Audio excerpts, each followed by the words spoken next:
విజయవాడలో 42 ఫ్లాట్లకు సంబంధించి వివాదం కొనసాగుతూనే ఉంది. తమ ఫ్లాట్లంటూ ఓనర్ చెప్తుంటే లక్ష్మీ కోఆపరేటివ్ సొసైటీకి సంబంధించిన మాది అంటూ కోర్టుకి ఎక్కారు. ఈ నేపథ్యంలో ఆ కోర్టు లక్ష్మీ కోఆపరేటివ్ సొసైటీకి అనుకూలంగా ఉండడంతో ఉదయం ఈ ఫ్లాట్లన్నీ కూడా దాదాపు 42 ఫ్లాట్లు ఏవైతే ఉన్నాయో అన్నింటినీ కూడా పోలీసుల సమక్షంలో పూర్తిగా ధ్వంసం చేసిన పరిస్థితి కనిపిస్తుంది. గతంలో కూడా డిస్మాంటిల్ చేయడానికి వచ్చినప్పుడు వీళ్ళంతా అడ్డుకున్నారు, సుప్రీంకోర్టుకి వెళ్ళారు.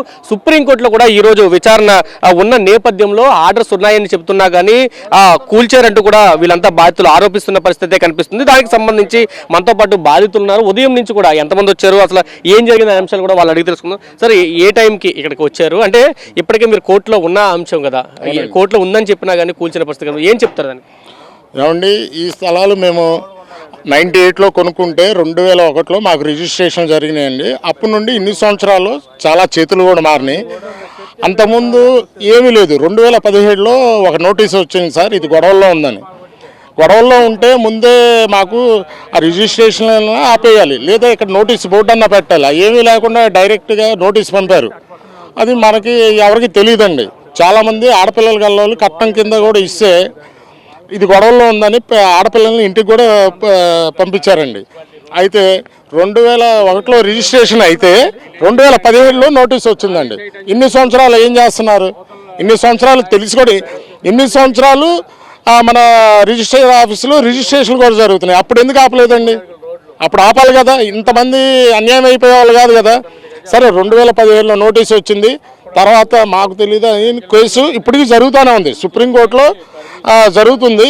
ఈరోజు సుప్రీంకోర్టులో 10:45కో 11కో ఆపమని లెటర్ ఇస్తే ఆ లెటర్ మేము తెస్తున్నామండి ఆగండి అంటే మాకు అలా కుదరదు, హార్డ్ కాపీయే కావాలని చెప్పేసి మొత్తం అండి 42 ఫ్లాట్లు అన్యాయంగా.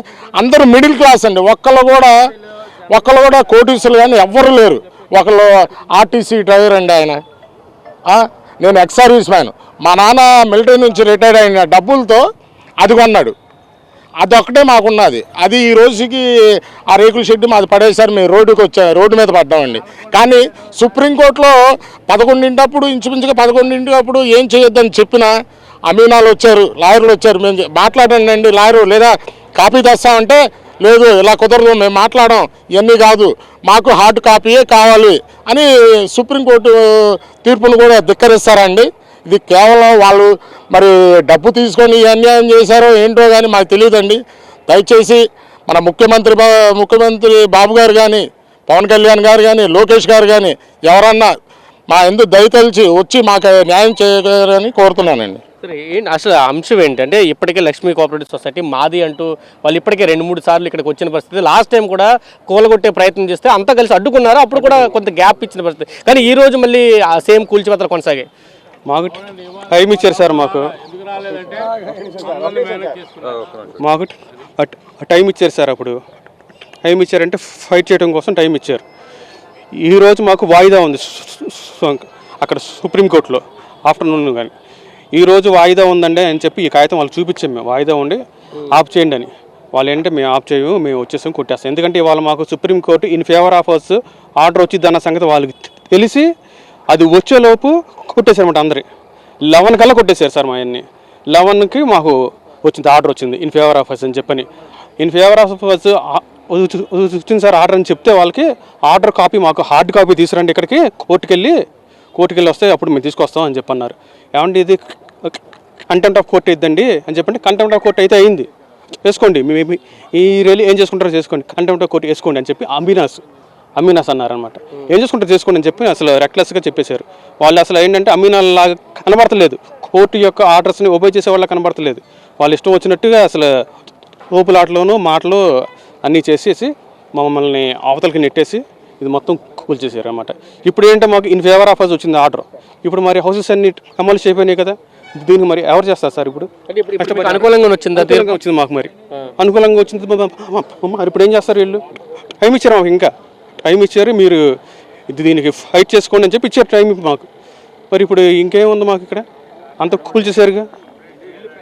సార్, ఈ వివాదంలో ఉందని ఎప్పుడు తెలిసింది మీకు? ఎందుకంటే ఇది ఆల్రెడీ కోర్టులో నడుస్తుంది. లాస్ట్ టైం కూడా ఇష్యూ జరిగింది, మళ్ళీ ఇప్పుడు కూల్చివేత జరిగింది. అసలు ఇష్యూ కోర్టులో వివాదంలో ఉందని మీకు ఎప్పుడు తెలిసింది? యాక్చువల్గా అండి, ఈయన ఇక్కడ 42 ఫ్లాట్లు మజీద్ అనే వ్యక్తి 2000 సుమారు 2001 టైంలో ప్లాట్ల కింద విభజించి అమ్మేశాడు. అందరూ కూడా జెన్యున్గానే లీగల్గా రిజిస్ట్రేషన్ చేసుకుని స్టాంప్ డ్యూటీ కట్టి చేసుకుని, ఇది మోకాళ్ళ లోతు పైన నడుము లోతు గొయ్యండి. దీన్ని కొంచెం కొంచెం పూడ్చుకుంటా కొద్దిగా రోడ్లు ఏర్పడి, రోడ్లు లేవు, ఇదంతా ఒక వర్షం వస్తేనే చెరువు. ఇది ఇట్లాంటి దాన్ని మెరకలేపుకుని రోడ్లు వేసుకుని లోన్లు పెట్టుకుని కరెంట్ స్తంభాలు వేసుకుని రోడ్లు వేసుకుని కొద్దిగా డెవలప్ చేసుకున్నారు.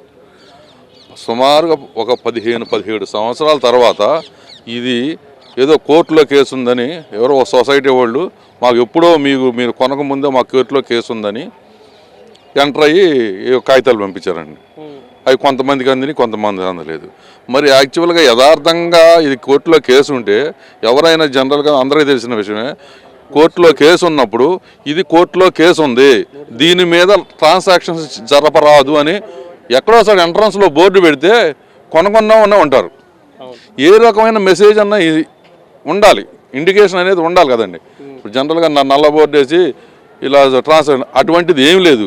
అంటే ఒకవేళ ఉంటే కొన్న వాళ్ళు వీళ్ళంతా మళ్ళీ ఏదన్నా ఫైట్ చేస్తారనేదా ఒక వన్ సైడ్ వార్ అన్నట్టుగా కామ్గా దాన్ని ఒక తరపు నుంచి మేనేజ్ చేస్తున్నట్టుగా చేసి అది అట్ట కోర్టులో వెళ్ళి సుప్రీంకోర్టులో మేము గెలిచామని అప్పుడు 15-17 సంవత్సరాల తర్వాత దీనిలో దాదాపుగా చాలా ఇల్లు కట్టిన తర్వాత వచ్చి 31 టైం వచ్చింది మాకు. ఎలా కొట్టారు మాకు చెప్పండి. 31 దాకా, డిసెంబర్ 31 దాకా టైం వచ్చింది. ఎలా కొట్టారు వీళ్ళు? అంటే పోలీసులు కొట్టారా, లేదా లాయర్లు కొట్టారా, ఎవరు కొట్టారు చెప్పండి నాకు. చెప్పండి మరి. వీళ్ళు ఏం చేశారండి, ఇలా జరిగినప్పుడు ఇలా అన్ని డెవలప్ చేసుకున్నారు. వీళ్ళు కూడా ఈఎంఐల ద్వారా ఇక్కడ ఉన్న వాళ్ళంతా మధ్యతరగతి పేద ప్రజలంటే ఈఎంఐల ద్వారా, బ్యాంకు లోన్ ద్వారా కొంతమంది కొన్నవాళ్ళు పేపర్ కూడా ఇట్లా కొంటున్నాము, ఏదన్నా ఉంటే మాకు తెలియపరచుకొని లీగల్గా కూడా ఇచ్చారు. అలా కూడా కొనుక్కునే వాళ్ళు ఉంటారు. అలా బ్యాంకు లోన్ తెచ్చుకుని కట్టుకున్నారండి. సరే, అది జరుగుతుండే ఈ మధ్యకాలంలో వాళ్ళు వ్యవస్థను మనం అది చెప్పలేం. కానీ డిసెంబర్ 31 దాకా ఉంది. ఆ పేపర్ చూడండి, మీకు సుప్రీంకోర్టు ఆర్డర్ వచ్చింది. సుప్రీంకోర్టు ఆర్డర్ వచ్చింది. ఎలా కొట్టారు వాళ్ళు? అయితే ఇది జరుగుతుండగా వాళ్ళు కొంత డబ్బుతో మేనేజ్ చేసి వ్యవస్థను కొంత మేనేజ్ చేసి ఎలాగలా వాళ్ళు 2000 ఒక 2 years బ్యాక్ హైకోర్టులో గెలిచామని నెక్స్ట్ సుప్రీంకోర్టుకి వెళ్ళాం. సుప్రీంకోర్టు తెలియకుండా రిజిస్ట్రేషన్ కూడా మా పేరు లేకుండా వాళ్ళ పేరున మార్చేసుకున్నారు. అన్నీ 42 ఫ్లాట్స్ మా పేరు లేకుండా వాళ్ళ పేరున మార్చేసుకున్నారు. ఇంకోటి ఏంటంటే ఈ లక్ష్మీ రామ కోఆపరేటివ్ సొసైటీ అనేది 2007 నుండో 2004 నుండో 2017 వరకు అసలు లైవ్లో లేదు, అనుగోడులో లేనిది వీళ్ళు ఎట్లా లైవ్లోకి తీసుకొచ్చారు? ఇది ఫేక్ సొసైటీ, ఇదంతా ల్యాండ్ మాఫియా. మీకు అర్థమైందా? ఒక ల్యాండ్ మాఫియా, ఒక ఫేక్ సొసైటీతో వచ్చేసి ఇది అగ్రిమెంట్ ఏదో ఉందని చెప్పని, అది ఫేక్ అగ్రిమెంటో రియల్ అగ్రిమెంటో మనకు తెలియదు. అది ఎంత మటుకు న్యాయమైందో కూడా మాకు తెలియదు. అది తీసుకొచ్చేసి వాళ్ళ తరపున అన్నింటినీ వాళ్ళకి అనుకూలంగా చేసేసుకుని మాకు తెలియకుండా మా రిజిస్ట్రేషన్ మార్చేసుకుని మమ్మల్ని మేమందరం చితక వాళ్ళం సార్. అందరం చిన్న ఉద్యోగాలు చేసుకునే వాళ్ళు చూసుకోండి సార్. ఎట్లాంటి పనులు చేసుకున్నారు వాళ్ళందరి ఫ్లాట్లు మేము ఎప్పుడో కొనుక్కున్నాయి, ఇప్పుడు రేట్లు ఎక్కువైనాయని చెప్పని పెరిగినాయి అని చెప్పి వచ్చేసి కొట్టేసి మాయ అని చెప్పి ఆక్రమించేసుకుని బ్యాచ్ అంతా టెంట్లో కూర్చున్నారు సార్. మొత్తం టెంట్లోకి వెళ్ళి అసలు మీకు ఎలా వచ్చిందని చెప్పి వెళ్ళండి, మేము కూడా వస్తాం. అసలు మీకు ఈ సొసైటీ మీకు ఎలా వచ్చింది? సొసైటీ అతను లేడు, చనిపోయాడు అతను. సొసైటీ అతను చనిపోయాడు, సొసైటీ అతను లేడు, ఎప్పుడు చనిపోయాడు అతను. వీళ్ళకి ఎలా వచ్చింది సొసైటీ? మేము 2001లో రిజిస్ట్రేషన్ చేసుకుని లీగల్గా రిజిస్ట్రేషన్ చేసుకుని మేము పెట్టుకుంటే వీళ్ళకి ఎలా వచ్చినాయి మా అన్నీ? ఏంటంటే కొంతమందిని మేనేజ్ చేసి కొంతమంది చేసేసి గత వ్యవస్థల్ని, ఏ వ్యవస్థలు అనేది మాకు తెలియదు కానీ ఈ వ్యవస్థలు మేనేజ్ చేసి చేసుకున్నారు. చెప్తున్నారు పూర్తిగా దాదాపు 5 ఏళ్ల నుంచి పోరాటం చేశారు. అయితే సుప్రీంకోర్టులో దీనికి సంబంధించి కేసు ఉంది. ప్రస్తుతానికి ఆగండి అని చెప్పినా గానీ అన్యాయంగా కొట్టేశారని చెప్తున్నారు. 31 వరకు, డిసెంబర్ 31 వరకు ఉండాలంటూ కూడా ఇప్పటికి వచ్చిన ఏదైతే హార్డ్ కాపీ ఉందో హార్డ్ కాపీని కూడా వాళ్ళంతా కూడా తీసుకొచ్చిన పరిస్థితి కనిపిస్తుంది. చిన్న కుటుంబాలు ఇప్పుడు రోడ్డుని పడ్డాయి, మాకు న్యాయం చేయాలంటూ కూడా వాళ్ళంతా కూడా అడుగుతున్న పరిస్థితి కనిపిస్తుంది. ఇప్పుడు ఎవరు సమాధానం చెప్తారంటూ కూడా వాళ్ళు ప్రశ్నిస్తున్న పరిస్థితి అయితే కనిపిస్తుంది.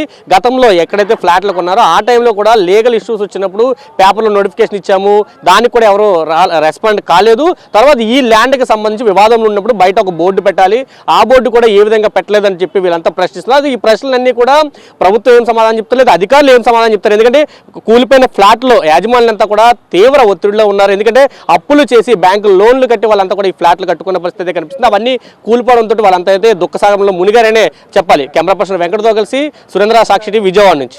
సార్ దీనికి కారణం ఏసీపీ రామకృష్ణ. ఆడికి రాత్రి ₹1 కోటి ఇచ్చారు, నిన్న నైటు, ఈ రోజు కావాలని కూల్చాడాడు. నేను చెప్తున్నాను అది